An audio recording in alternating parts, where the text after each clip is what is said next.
Sí, en verdad que hay aquí el Festival de Caribe de Cuba está ahora de Cana Bonaire y na acercarme para ser parte de coordenação de show que nós vamos fazer na Cuba e também a banda na tour que está participar e outra colaboração que tenho vai.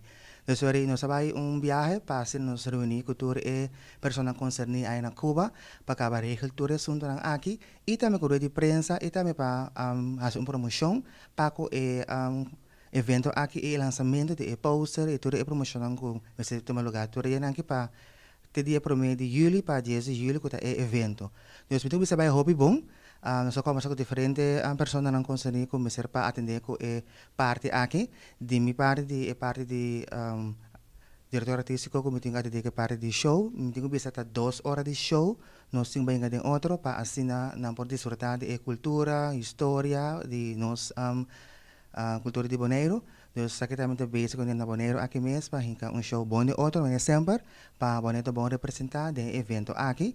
Para ter dia especial que está dedicado na Bonaire, que é gala de Bonaire, que Bonaire se apresentado em show aqui, que está toda banda na musical, grupo de baile, que também apresentado em show aqui.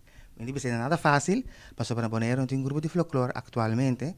Nós vamos formar grupo de folclore para assim começar a treinar para nós poder fazer isso aqui. E tudo isso aqui está na Hancaba para nós fazer uma boa apresentação. Está em grupo de folclórico, o grupo na mês que tem que apresentar e em totalidade para sobre entrar baile, só com canto e drama também, em cada com vários outros aspectos mais que vai algo upgrade para parte de show de gala de Bonaire que nós vamos apresentar.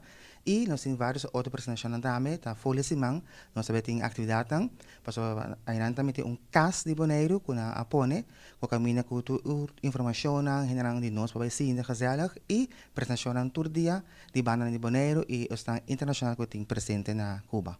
Confecção de paia na comissão acaba sendo uma coisa pessoa basta paia tem para preparar. Seguro sim, que vamos a mim está all out banda na acercar a tal coisa.